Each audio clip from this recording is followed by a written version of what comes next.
The expensive crystal glasses clinked as Sarah's voice echoed through the grand ballroom of Wang Manor.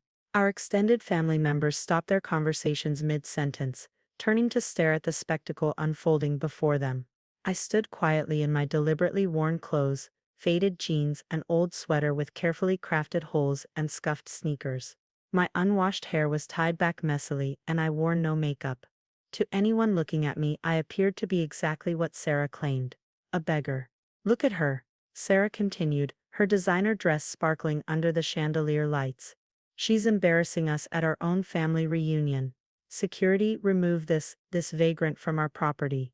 Our elderly Aunt Pearl clutched her pearls while Cousin Timothy whispered behind his hand to his wife. Mother and father sat at the head table, their faces a mix of shame and resignation. They'd given up trying to control Sarah years ago. I checked my watch, a seemingly cheap plastic thing that actually contained more computing power than the first space shuttle. 6:58 p.m. Right on schedule. Still the same, Sarah, I said softly, speaking for the first time that evening.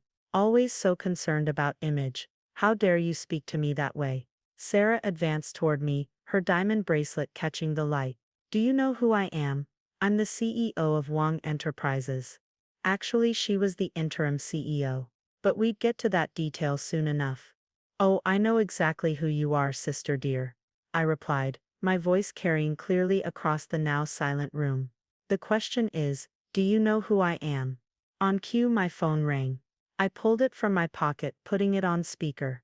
Miss Wang, came the crisp voice of my assistant. Your Rolls-Royce is waiting outside. The Global Philanthropy Awards ceremony begins in an hour, and the committee is eager to present you with the Humanitarian of the Year award. Sarah's perfectly made-up face froze in confusion. Thank you, James, I said. Please inform them I'll be there shortly. Has the press arrived? Yes, Miss Wang. They're particularly interested in interviewing you about Phoenix Foundation's latest project, bringing sustainable technology to developing nations. I ended the call and smiled at my sister. You always were so focused on appearances, Sarah. That's why you never noticed what I was building while you were busy playing CEO. What is this? Sarah stammered. I pulled a small remote from my pocket and pressed a button. The ballroom's massive screens came to life, displaying the Phoenix Foundation's global operations. Schools, hospitals, research centers, and sustainable energy projects across 6 continents. You see, while you were hosting charity galas to get your picture in society magazines, I was actually solving problems. I explained, walking toward the screens. While you were buying up luxury properties, I was building hospitals in places where children were dying from preventable diseases. Mother stood up slowly. Linda, is this all yours? The Phoenix Foundation is currently valued at $12 billion. I said quietly. We've built 200 schools, 50 hospitals, and brought clean water to over 5 million people. And yes, Mother, I built it all myself. Impossible. Sarah screeched. You disappeared 5 years ago. You've been living like a homeless person. I laughed softly. Is that what you think? Let me tell you what really happened 5 years ago. 5 years earlier, I stood in Father's study, watching Sarah parade around in her new position as interim CEO of Wang Enterprises. The board just needs time to see my brilliance, she boasted. Soon they'll make my position permanent, and then I'll show everyone what this company can really do. I knew better. Sarah had only gotten the interim position because of her manipulation of our aging father. She had no real business experience, just a talent for social climbing and self-promotion. That night, I made my decision. Instead of fighting Sarah for control of Wang Enterprises, I would build something of my own. Something meaningful. I had inheritance money from our grandmother. $2 million that Sarah couldn't touch. While she thought I was traveling around Asia finding myself, I was actually meeting with technology innovators, social entrepreneurs, and community leaders. The Phoenix Foundation began small, a single school in rural Thailand. But I had a vision. By living simply and reinvesting every dollar of return, the foundation grew exponentially. I hired the brightest minds in sustainable development, people who cared about impact rather than image. Sarah occasionally heard rumors about my shameful lifestyle. Can you believe Linda is living in some village eating street food? She'd tell her socialite friends. Thank goodness I'm here to maintain the family's reputation. What Sarah didn't know was that my village experiences were actually field research. Every project we launched was based on real community needs, not boardroom assumptions. While she was drinking champagne at charity balls, I was drinking tea with village elders, learning about their challenges firsthand. The foundation's success attracted major international attention. We pioneered new approaches to sustainable development, combining technology with traditional knowledge. But I kept my identity hidden, operating through proxies and letting our work speak for itself. Meanwhile, Sarah's tenure as interim CEO was proving disastrous. Wang Enterprises' stock was plummeting, and the board was growing increasingly concerned about her lavish spending and lack of strategic vision. That's when I began acquiring Wang Enterprises stock through shell companies. Sarah was too busy planning parties to notice that ownership of the company was quietly shifting. Present-day mice, the board meeting tomorrow should be interesting, I said, pulling out my tablet. Especially when they learned that Phoenix Holdings now owns 51% of Wang Enterprises. Sarah's legs gave out, and she collapsed into a chair. You own the company. Actually, the Phoenix Foundation owns it, I corrected. All profits will go to funding our humanitarian projects. Oh, and Sarah. The board has already voted. You're being replaced. You can't do this. Sarah jumped up, her voice shrill. Daddy, tell her she can't do this. But father was staring at the screens, watching videos of the foundation's projects. All this time, he whispered, while we thought you were wasting your life. I was building something that matters, I finished. Something grandmother would have been proud of. Mother was crying quietly. The girl in Thailand, the one who made headlines for developing a new water filtration system. My first scholarship student, I nodded. She's now running our Asian operations. Sarah's lawyer hurried into the ballroom, looking flustered. Miss Wang, I've just received the notification. The board vote was unanimous. The severance package is generous, I told Sarah. Enough to maintain your lifestyle, provided you learn some financial responsibility. And if you're interested in doing real charitable work, the foundation always needs volunteers. Volunteers? Sarah spat the word like it was poison. I'm a Wang, we don't volunteer.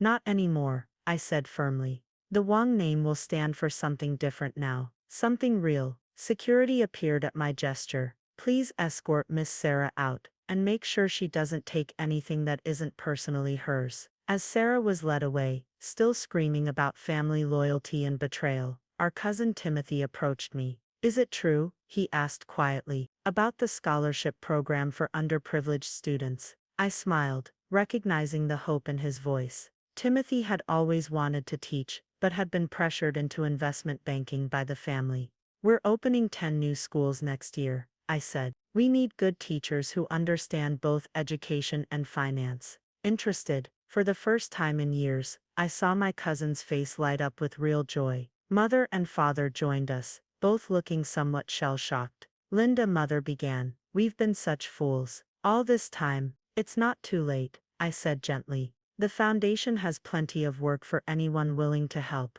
Real help, not just photo opportunities. Outside, my Rolls-Royce waited. Not for show, but because I would indeed be receiving a humanitarian award tonight. The difference was, I had earned it by actual work, not by buying a table at a charity gala. As we drove away from Wang Manor, I looked back at the house where I'd grown up. Sarah had always seen it as a symbol of our family's status. Now it would become the headquarters of the Phoenix Foundation Scholarship Program. Sometimes the best revenge isn't about getting even, it's about doing better, creating something meaningful from the ashes of others' superficial aspirations. My phone buzzed with a message from my team in Kenya.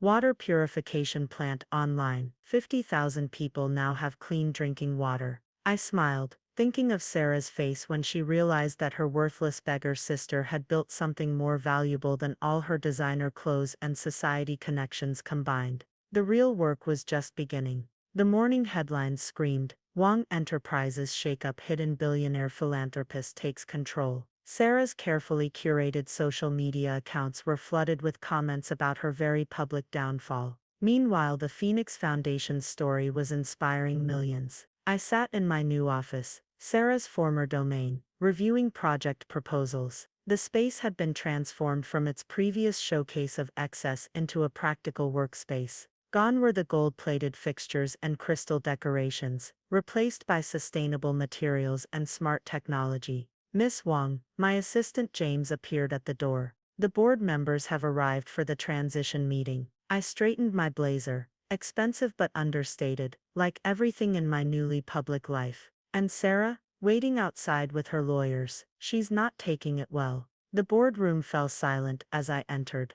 12 directors sat around the table, with Sarah and her legal team at one end. My sister had traded her designer dress for a more serious business suit, though the Hermes scarf around her neck probably cost more than most people's monthly salary. "Good morning," I began, taking my seat. "Let's address the elephant in the room. Wang Enterprises is now majority owned by the Phoenix Foundation. Our mission and operations will be realigned accordingly." Sarah's lawyer, an expensive corporate shark named Harrison, leaned forward. "My client contests the legitimacy of this takeover. The stock acquisitions were deliberately concealed, through completely legal means," I interrupted. "Every purchase was properly reported and documented. The only reason it seemed concealed was that Sarah never bothered to read the quarterly shareholding reports." I projected the reports onto the screen, highlighting Sarah's signatures acknowledging receipt of each one. She had been too busy planning charity galas to notice that ownership of the company was shifting under her feet. "Furthermore," I continued, "the board's vote to remove Sarah as CEO was unanimous.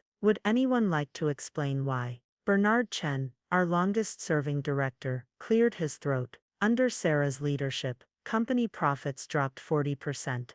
Employee turnover reached record highs. Our reputation in the business community has suffered significantly." Sarah stood up abruptly. "That's a lie. I brought glamour and prestige to this company." "Glamour doesn't pay the bills, sister," I said quietly. "While you were spending millions on office renovations, our R&D department was starving for funds. While you were hosting VIP parties, our best engineers were leaving for competitors." I displayed another set of figures, the true state of Wang Enterprises under Sarah's leadership. The numbers were damning. "But that's about to change," I announced, switching to a new presentation. "The Phoenix Foundation's technology division has developed innovations that could revolutionize several industries. We're going to integrate these developments with Wang Enterprises' manufacturing capabilities." The board members leaned forward, interested. Even Sarah's lawyers looked intrigued. "Our first project," I continued, "will be mass-producing our low-cost water purification systems.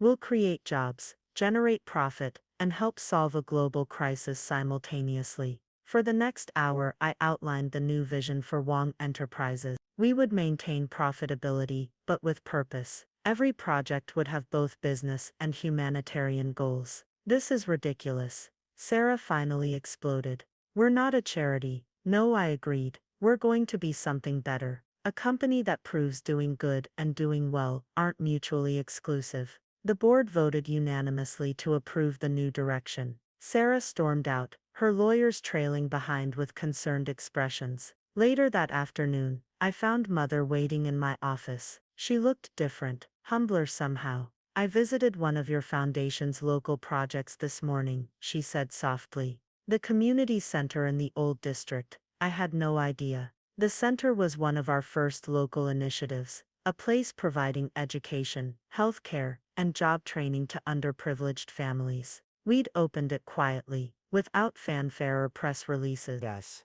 "Would you like to be involved?" I asked. "We need someone to coordinate the senior citizens programs." Mother's eyes filled with tears. "You'd trust me with that, after how we treated you?" "The foundation believes in second chances," I smiled. "Besides, you used to be a teacher before you married into the Wang family. It's time to put those skills to use again." As if on cue, my phone buzzed with a message from our Thailand office. The girl I'd mentioned yesterday, my first scholarship student, had just received a patent for her improved water filtration design. "See?" I showed Mother the message. "This is what real success looks like." A commotion outside interrupted us. Sarah had returned, this time with tabloid reporters in tow. "Look at what she's done to our family's legacy," she was shouting as cameras flashed. Our parents are being forced to work in community centers. Our company is being turned into a charity. I pressed a button, and the office windows turned opaque. Another button activated the security protocol. Miss Wong, James appeared on my screen. Security is escorting them out. But you should know, the reporters seem more interested in the Foundation's work than in Sarah's accusations. Mother watched the scene with sad eyes. Will she ever understand?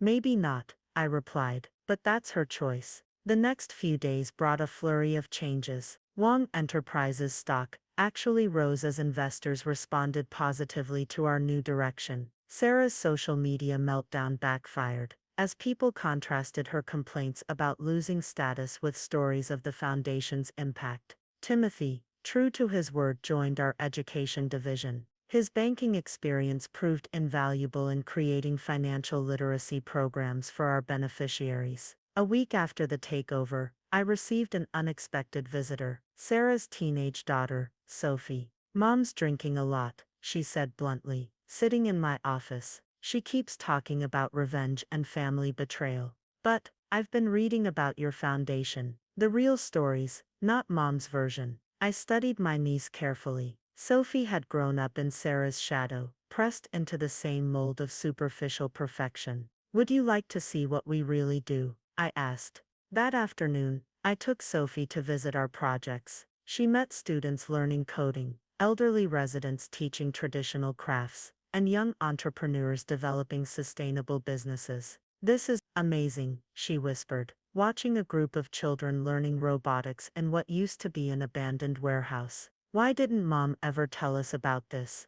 Because she couldn't see past the surface, I explained. She thought success meant having the right address, the right clothes, the right connections. And what does it really mean? Sophie asked. I gestured to the children, their faces lit with excitement as their robots performed tasks. It means making a difference, creating something meaningful, building bridges instead of walls. Sophie was quiet for a moment. Can I intern here? After school, we'd be happy to have you, I smiled.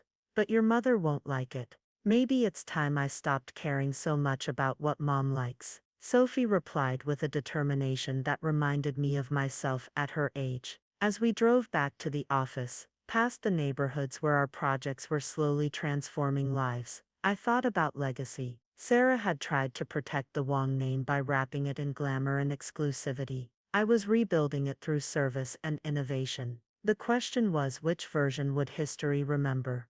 3 months after the takeover, the transformation of Wong Enterprises was in full swing.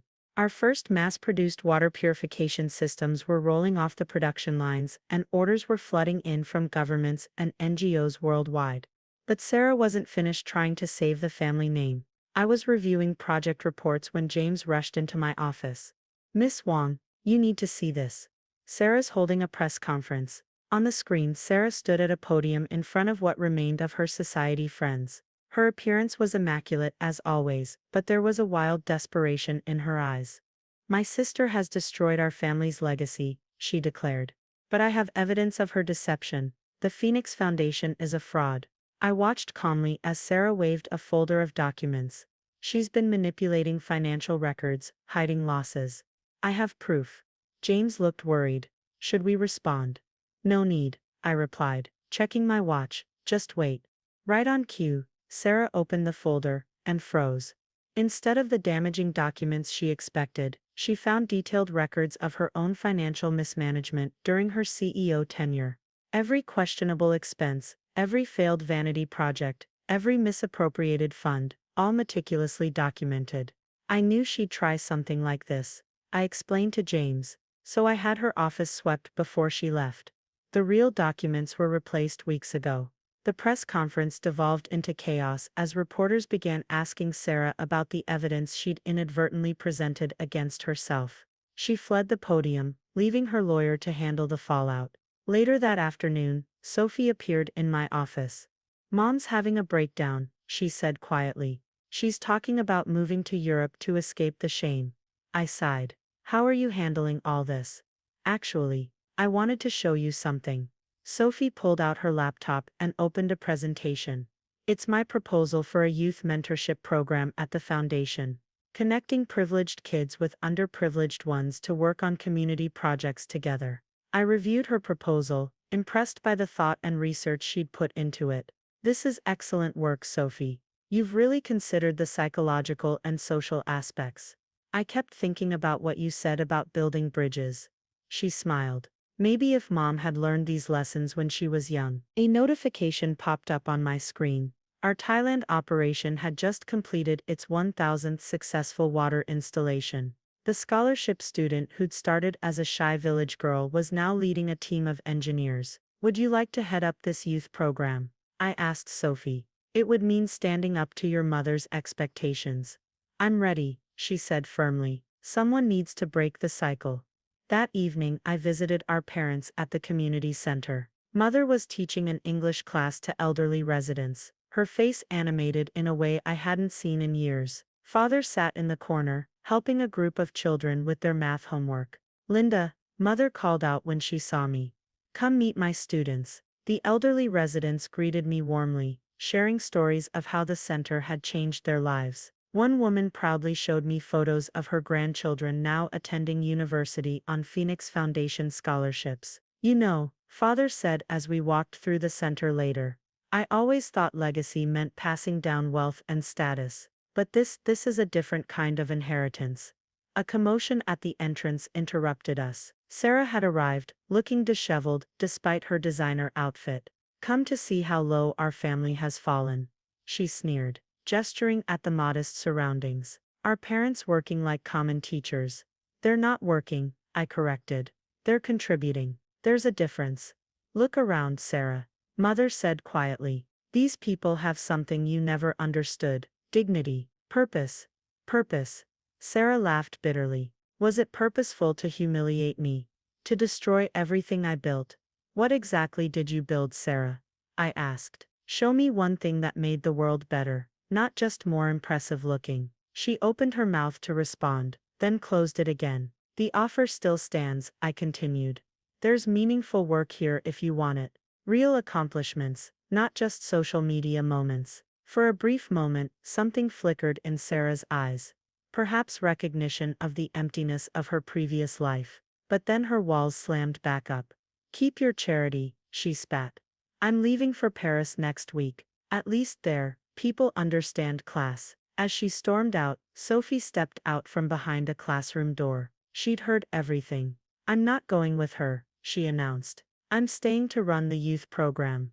Mother hugged her granddaughter. You're making the right choice. The next day, international news outlets picked up the story of Wang Enterprises' transformation. Our stock hit an all-time high as investors recognized the potential of combining profit with purpose. Sarah's press conference debacle was a footnote compared to stories about our impact. I received a message from our Kenya operation.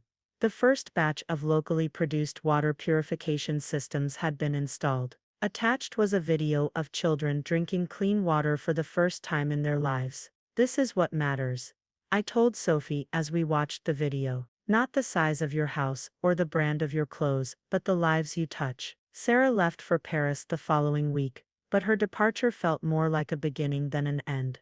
The Wang name was being redefined, not by glittering galas and society connections, but by real change and meaningful impact. In the community center that evening, watching Sophie teach her first youth mentorship class, I realized that sometimes the greatest legacy isn't what you leave behind, but what you help others build for themselves. Still a worthless beggar? Father asked softly, standing beside me. I smiled, thinking of all the lives transformed, all the bridges built, all the potential unleashed. No, Dad, just someone who found a different kind of wealth. Outside, the sun set over a city slowly being transformed, one project at a time. Sarah might never understand, but that was her loss. The real fortune wasn't in our bank accounts or social status. It was in the ripples of change spreading outward, touching life after life, building a legacy that would outlast any mansion or society page mention.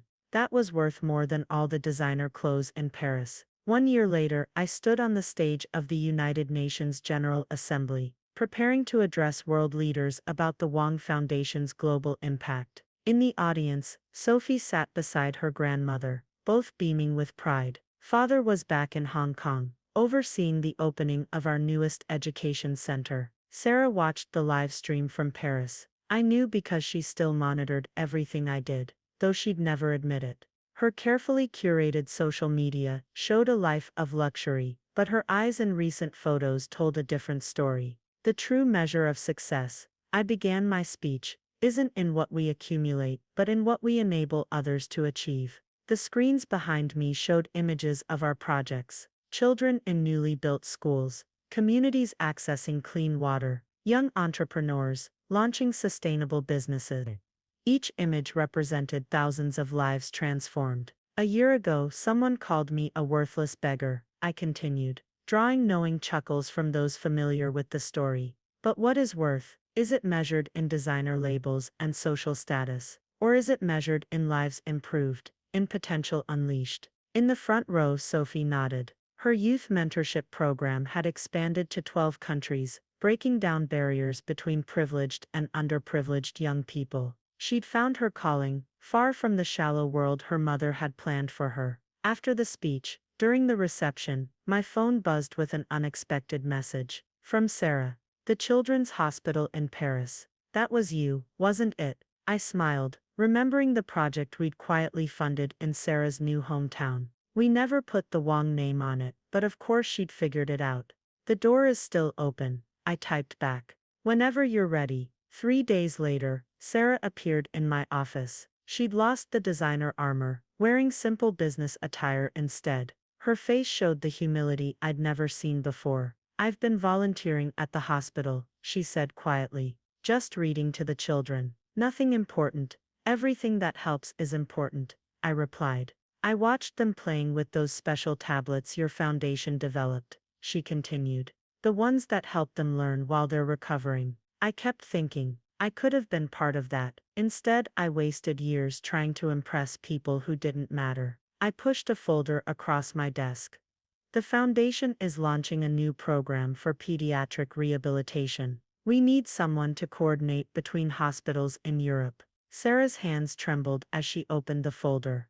You trust me, after everything. The foundation believes in redemption, I reminded her. Besides, you always were good at organizing things. Time to use those skills for something meaningful. That evening, at the community center's anniversary celebration, 3 generations of Wong women stood together. Mother who'd found new purpose teaching. Sophie who'd broken free of old patterns to create new possibilities. Sarah tentatively stepping into a different kind of life. And me watching the ripples of change spread ever outward. Still think I'm ruining our image? I asked Sarah teasingly. She shook her head, watching a group of children demonstrate their robotics projects. You didn't ruin our image. You gave us a new one. A better one. A year after being called a worthless beggar, I'd helped create billions in value, not just in money, but in transformed lives and renewed hope. The Wong name now stood for innovation with purpose, wealth with responsibility, success with meaning. Welcome home, sister, I said softly. Sarah squeezed my hand, and for the first time in decades, I saw my real sister, not the society princess she'd tried to be. Sometimes the greatest victory isn't in proving others wrong, but in helping them find a better way to be right. The end.